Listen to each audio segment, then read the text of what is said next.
Assalamualaikum warahmatullahi wabarakatuh. Yang terhormat Bapak dan Ibu penilai ujian kinerja atau UKIN PPG 2025, saya Ahmad David Khalil Rahman dengan nomor induk mahasiswa 2511301694, batch 3 Daljab LPTK Universitas Islam Negeri Sultan Haji Muhammad Idris Samarinda. Saya guru SKI kelas 9 MTS Al-Kinanah Kota Jambi, akan menghidangkan pembelajaran dengan materi peran pesantren dalam dakwah Islam Indonesia pada hari Senin tanggal 6 Oktober 2025. Selamat menyimak. Terima kasih. Assalamualaikum warahmatullahi wabarakatuh.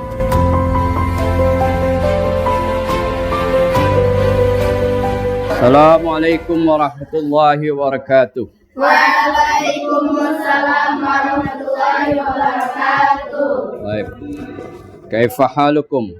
Bil khairi walhamdulillah wal ustaz. Alhamdulillah bi khair insyaallah. Rabbuna yusahhilna wa najjihna fi darsil hadzal yaum. Baik. Insyaallah hari ini kita akan mengulas pelajaran sejarah kebudayaan Islam. Tapi terlebih dahulu, marilah nanti kita buka dengan doa ya. Saya persilakan kepada ketua kelasnya. Semuanya berdoa dimulai.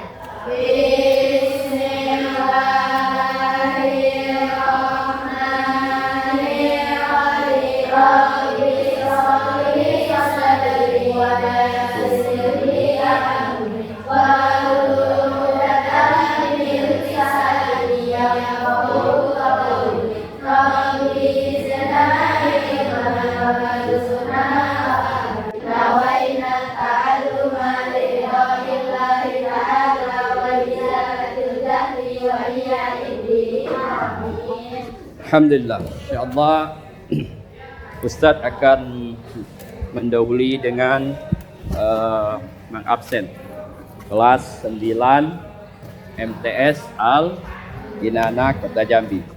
Baik, Ustaz panggil namanya satu persatu ya.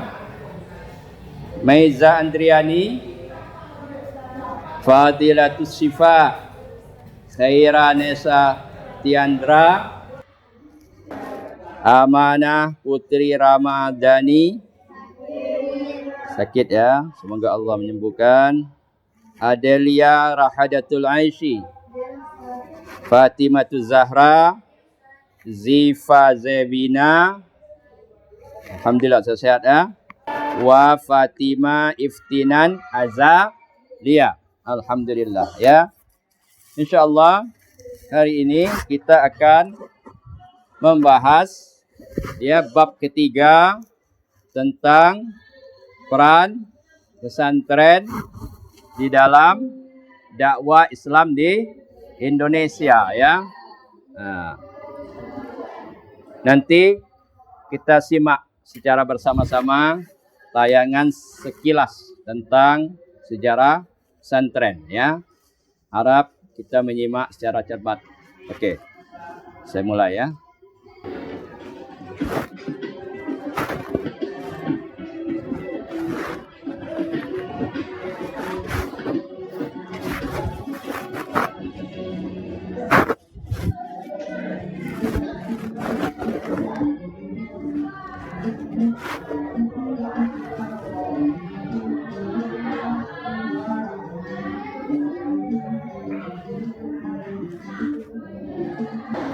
Kemudian kita akan menelusuri juga tayangan kedua ya, tentang pondok pesantren, salah satu pesantren di Jambi ya. Kita lihat profilnya. Baik anak-anak sekalian, selamat menyaksikan.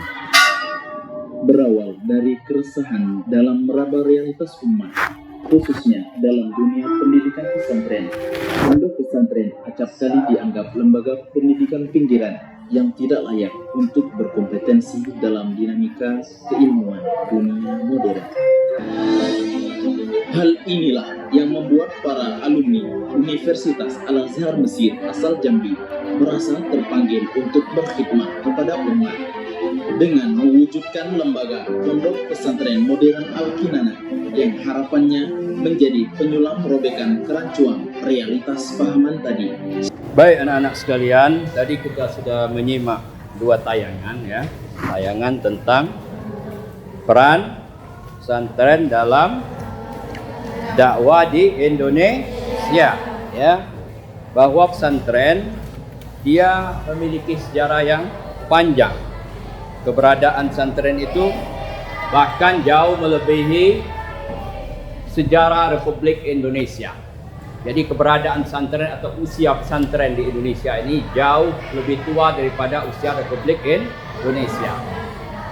Maka kita melihat dari dua tayangan tadi dan bahan ajar kita bahwa pesantren sudah menanamkan nilai-nilai kejuangan atau nilai-nilai nasionalisme. Bagaimana para ulama, para kiai, para tuan guru ya yang mereka datang dari berbagai provinsi dan wilayah menyemaikan bibit-bibit jihad fisabilillah untuk menghadapi kolonial Belanda dengan penjajah Jepang. Dan kita lihat bahwa pesantren tetap eksis sampai sekarang. Nah, banyak peran yang dimainkan oleh pesantren ya. Antara lain pesantren dia sebagai nilai keaslian dari Indonesia. Jadi ada perpaduan antara keislaman dengan keindonesiaan. Kemudian pesantren juga menjadi lahan ya dalam mencetak para dai ya, para dai. Bagaimana banyak alumni pesantren yang tampil ya di pelantikan atau di panggung nasional, mereka menjadi the founding father, para pendiri republik ini ya adalah sebagian kecil adalah alumni dari pesantren. Kita mungkin mengenal ya Haji Omar Said Cokro Aminoto atau Hos Cokro Aminoto. Dia adalah salah satu santri. Kemudian dari Rahim Muhammadiyah kita kenal Ki Bagus Hadi Kusumo. Dia juga dari pesantren. Kemudian ada Kiai Haji Kahar Muzakir. Dia tokoh yang bahkan sampai studi ke Timur Tengah, ke Mesir. Dan bahkan juga ada ikut pertemuan Al-Quds atau Masjidil Aqsa. Kemudian ada Muhammad Nasir yang nanti menjadi Perdana Menteri dan Menteri Penerangan. Ini sebagian kecil ya, belum lagi Kiai Haji Hasyim Asy'ari ya sebagai Hadratus Syekh alumni pesantren. Tentu perannya tidak kecil dan sangat signifikan dalam perjuangan kemerdekaan Republik Indonesia. Jadi pesantren itu sebagai peran dakwah yang dimainkan di tengah masyarakat kita, dan dia tidak lekang oleh zaman, tidak lapuk oleh hujan. Bagaimana pesantren melalui zaman yang sulit, zaman penjajahan Belanda, zaman kolonial Jepang, zaman pemberontakan komunis, ya, zaman agresi militer Belanda lagi mau masuk, agresi pertama, agresi militer kedua, pesantren tetap eksis. Nah, oleh karena itulah pada hari ini ya kita akan berdiskusi ya bagi menjadi 4 kelompok yang nanti diberikan tema-temanya yang sudah kita bagikan pada ini. Masing-masing saya bagikan kertasnya. Ya. Baik. Kelompok 1. Silakan diskusikan dulu. Ya. Kelompok 2, kelompok 3, ya, kelompok 4. Coba dibaca. Ya. Kita diskusikan.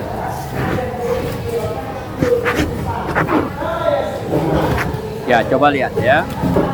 Itu ada tentang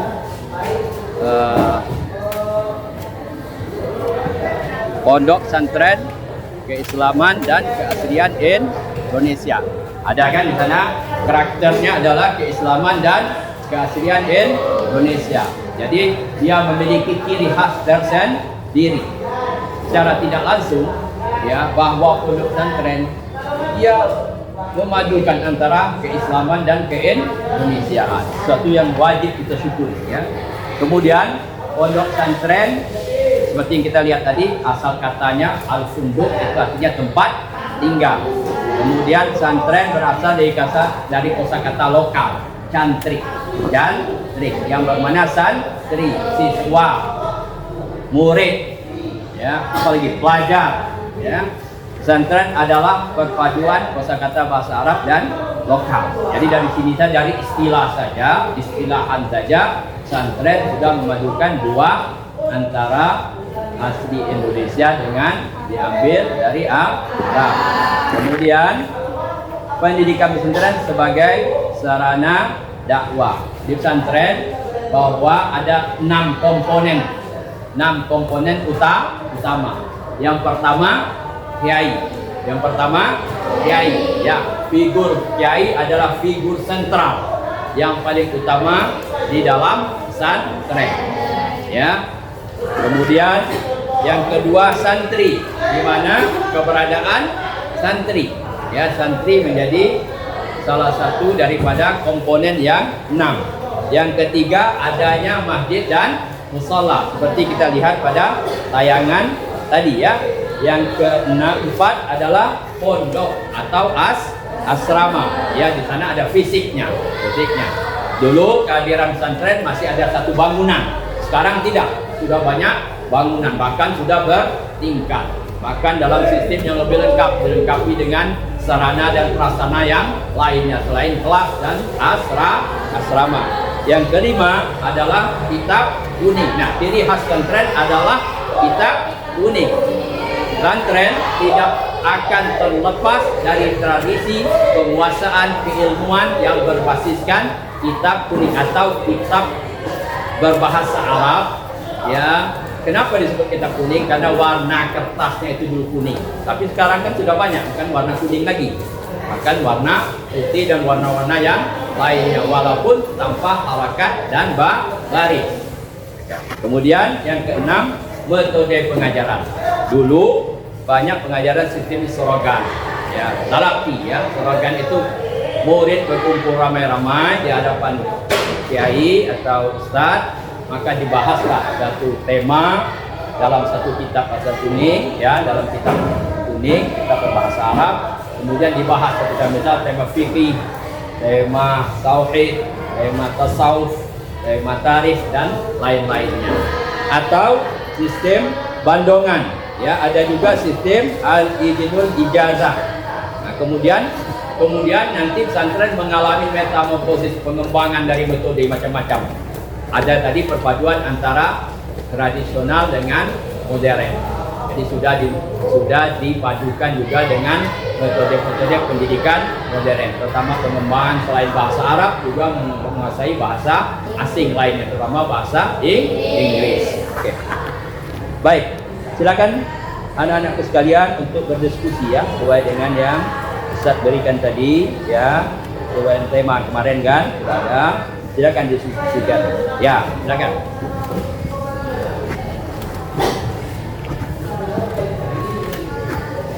Dicatat ya, kalau ada yang perlu dicatat dan diresumekan.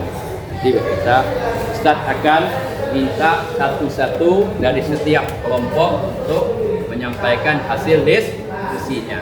Dari diskusi tentang apa ya yang kita akan angkat atau kita ungkap dari pesantren sesuai dengan tema kemarin. Kelompok satu apa temanya kemarin? Nah, lembaga. Oke, yang kelompok dua.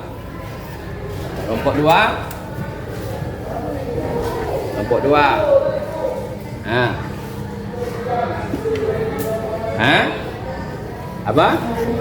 Sumbangan santri dalam berbagai bidang. Oke. Kelompok 3.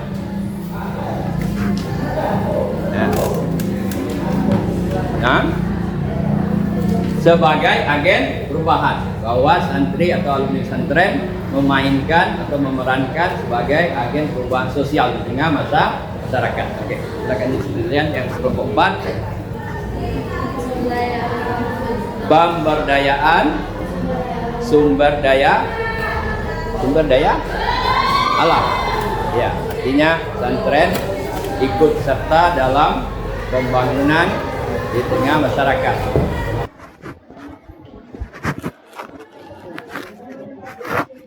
Ya.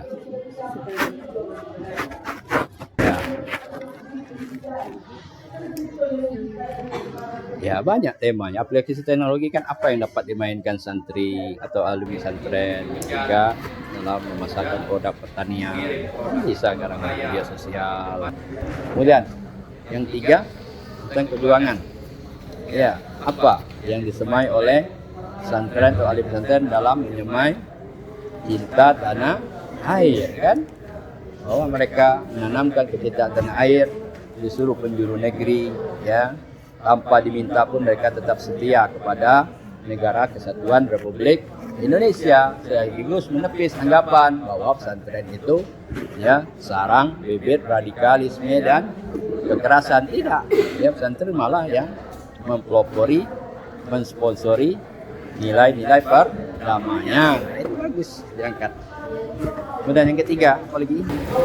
Banyak. Iya, banyak yang depannya.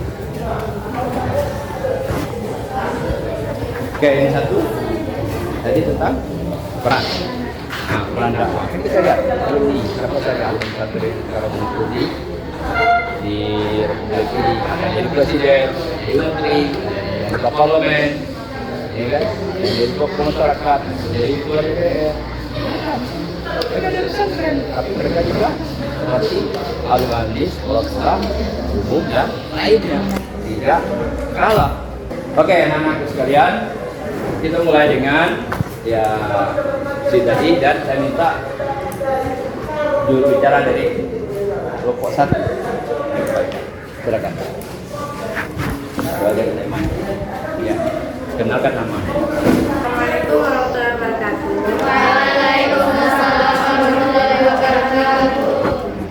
Saya ketua dari kelompok 1 Ya. menyampaikan pesan diskusi kami dari tema peranan pesantren sebagai lembaga dakwah. Nah, Para alumni pesantren dapat menjadi penerus dari ulama-ulama yang terdahulu dan menyebar sebagai penyebar ajaran Islam di masa sekarang.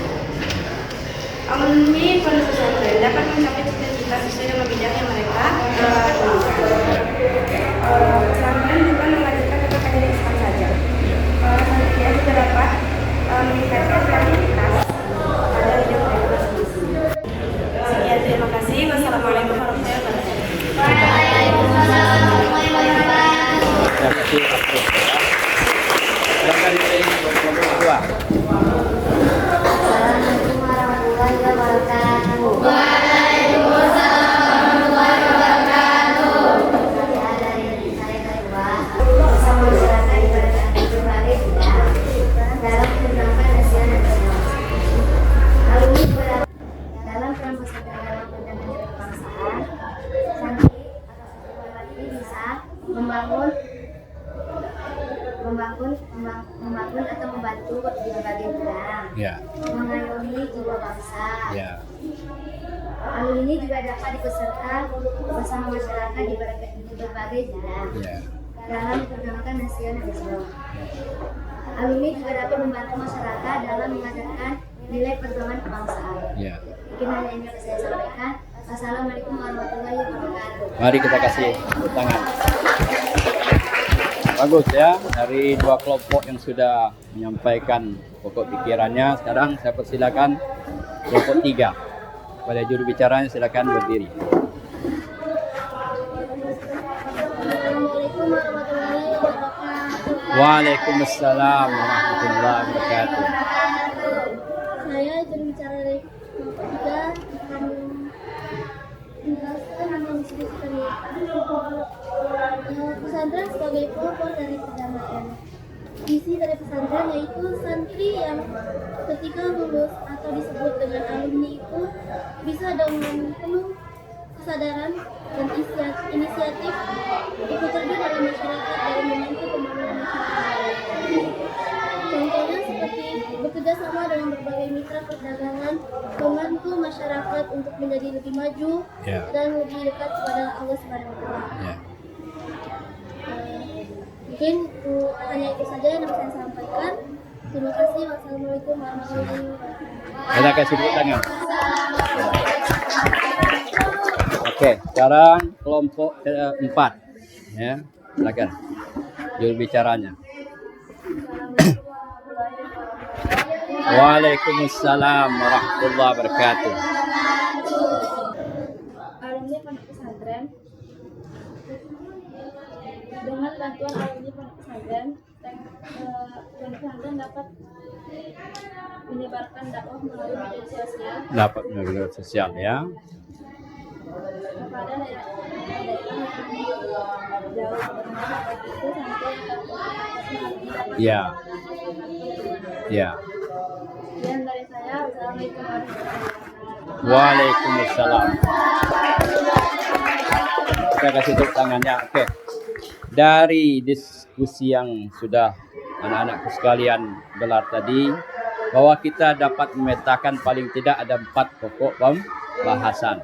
Kelompok 1 tadi membahas tentang dakwah, peran dakwah pesantren atau alumni pesantren di tengah masyarakat. Bagaimana kiprah mereka sudah memberikan warna tersendiri untuk Republik Indonesia dalam berbagai macam bidang. Ya, mereka bukan saja mengajar ilmu-ilmu keislaman di pondok pesantren, tapi mereka juga ikut turut serta ya berkontribusi secara positif di gedung parlemen, di kantor pemerintahan eksekutif, ada juga yang menjadi yudikatif, ya ada juga menjadi tokoh-tokoh masyarakat yang memainkan peran yang sangat penting. Bahwa alumni pesantren tidak ketinggalan dan tidak terlalu dengan alumni-alumni yang produk sekolah umum. Ya, kemudian kelompok 2 menjaga memperjuangkan nilai kebangsaan. Bagaimana pesantren memupuk nilai-nilai perjuangan di tengah masyarakat, baik pun pada zaman kolonial dulu, zaman penjajahan Jepang, dan zaman kemerdekaan. Ya, perannya dimainkan oleh masing-masing dari alumni pesantren. Ya, walaupun dia hanya menjadi guru ngaji di suatu kampung, tapi dia sudah berperan memberantas buta huruf Al-Quran. Ya, buta huruf Al-Quran. Apalagi kalau dia punya peran yang lebih luas lagi. Jadi paling sederhana pun alumni pesantren sudah memberikan kontribusi positif di tanah air Republik Indonesia. Kelompok ketiga tadi sebagai agen perubahan sosial di tengah masyarakat. Apa contohnya? Bekerja sama dengan mitra perdagangan. Bekerja sama dalam mitra perdagangan. Bagaimana pondok pesantren dia bukan hanya tempat wahana pendidikan, tapi dia juga menjadi tempat ya bermetamorfosenya, bersimbiosisnya mutualisme, artinya ada hubungan saling menguntungkan di antara pihak yang lainnya. Pesantren juga dapat menjadi agen perubahan sosial. Semisal dalam pemberantasan narkoba, pondok pesantren punya peran yang signifikan ya dalam kenakalan remaja, ya dalam kehidupan yang mungkin lebih permisif dan bebas. Pesantren dapat mengerem dan membatasi hal tersebut yang dampak sosialnya itu berbahaya bagi masyarakat secara luas, tapi pesantren dapat berperan untuk menanggulanginya. Yang keempat, pemberdayaan dengan menggunakan teknologi. Jadi karena tadi pesantren ada yang berkiprah di pedesaan, mengolah lahan pertanian dan perkebunan, maka ketika dia membangun itu, dia memanfaatkan teknologi atau IT. Sehingga produk itu dapat dipantau. Sekarang keperluan apa yang dibutuhkan oleh pasar. Ya, dan bagaimana produk itu sampai ke pasar dalam waktu yang tepat sehingga tidak menderita kerugian. Pesantren juga apa? Antara lain. Nah, bisa juga ya pesantren itu atau alumni pesantren dia mendirikan koperasi syariah. Apa gunanya? Menghindari riba atau bunga ya, pembungaan itu. Yang itu adalah sesuatu yang terlarang dalam ajaran Islam. Sekaligus juga untuk menghindari para tengkulak ya yang bisa mempermainkan harga seenaknya. Karena ada IT, dia cepat mengetahui bagaimana perkembangan harga di pasar. Ya, sekaligus juga mengedukasi masyarakat untuk berdagang dengan etika Islam. Baik. Apakah ada pertanyaan di antara? Ya, silakan. Ya. Apa komponen utama dari sebuah sistem pendidikan pesantren? Apa? Komponen utama Ya. dari sebuah sistem pendidikan pesantren. Oke. Komponen utama dari pendidikan pesantren ya seperti yang kita uraikan tadi ada berapa? Ada 6 ke 5? Ada 6. Yang pertama kiai. Ya, pesantren harus memiliki figur dan peran seorang kiai. Yang kedua, santri. Pesantren harus punya santri. Kalau ada kiai saja, nggak ada santri, bisa? Tidak ya. Maka pincang salah satu unsurnya atau komponennya. Yang ketiga, masjid atau musalla. Makanya rata-rata letaknya masjid atau di musalla itu di dalam pesantren pasti di tengah biasanya.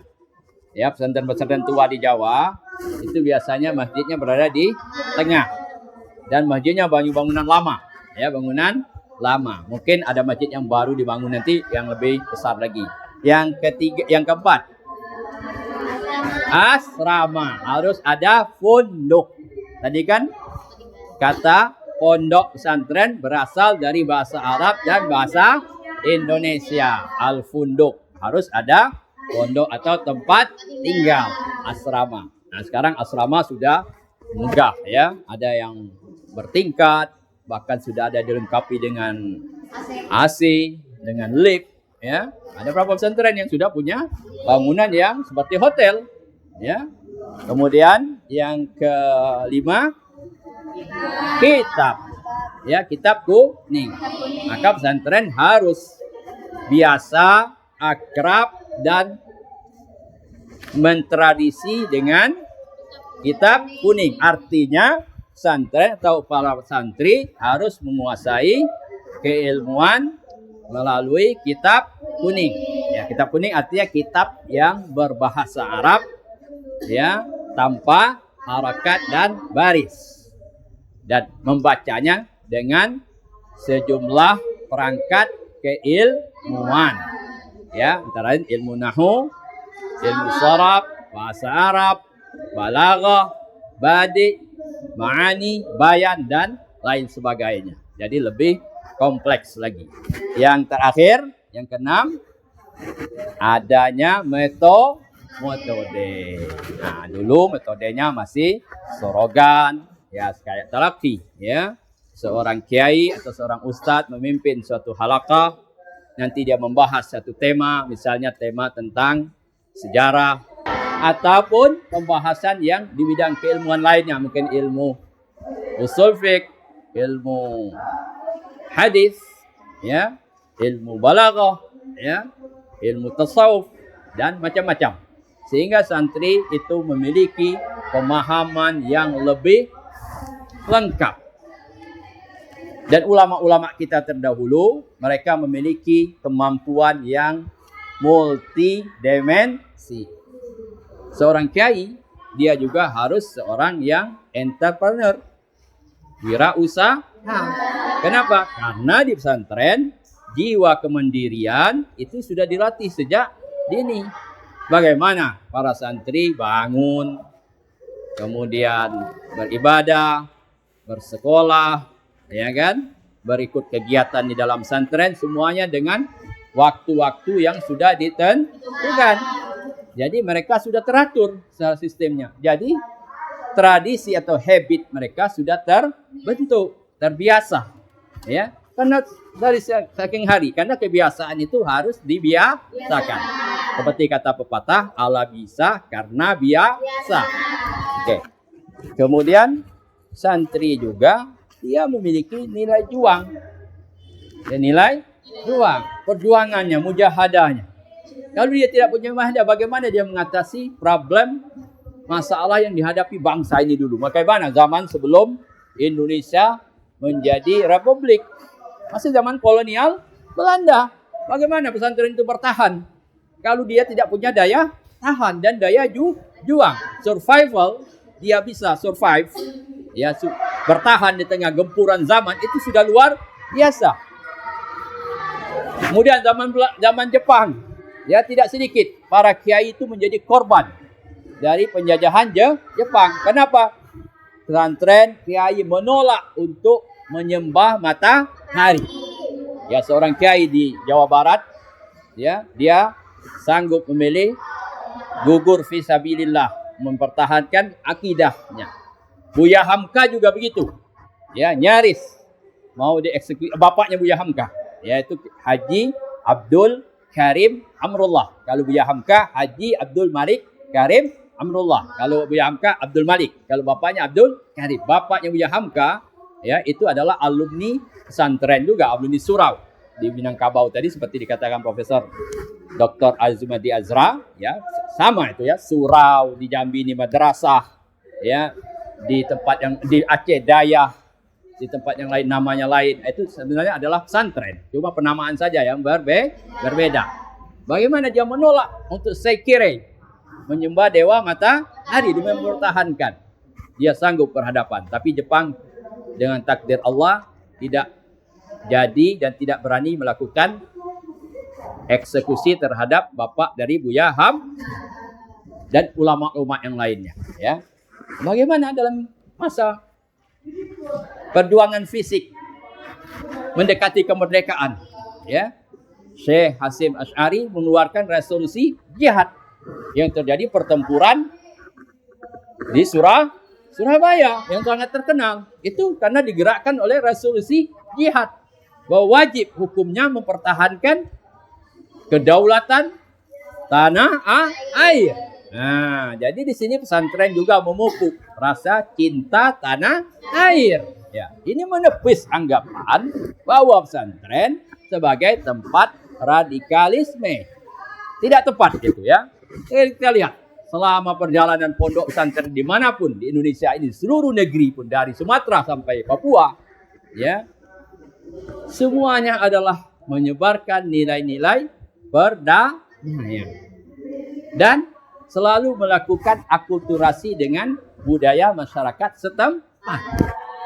Tidak ada konflik antara pesantren dengan yang lainnya, ya. Ini juga sebagai bentuk daripada bagaimana para pemimpin-pemimpin kita dari pondok pesantren sudah memiliki kebijaksanaan yang luar biasa. Mereka dapat mentransformasi keilmuan itu ke tengah masyarakat, tapi juga dapat memberikan pencerdasan dan pencerahan kepada masyarakat di seluruh penjuru negeri kita ini. Sebagaimana yang kita bahas tadi pada bab peran pesantren dalam dakwah di tanah air. Oke, kalau ada pertanyaan silakan. Menjelang kita berakhir, ya. Ada?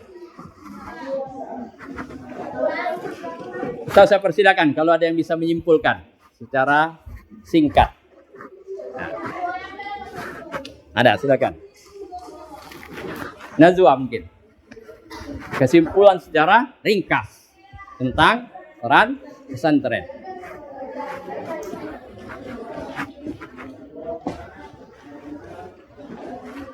Kelompok 3, kelompok 4. Gak ada.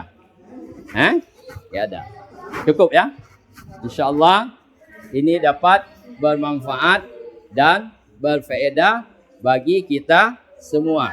Bagaimana peran pesantren dalam dakwah di Indonesia yang sudah kita diskusikan tadi ya, dari berbagai macam aspek.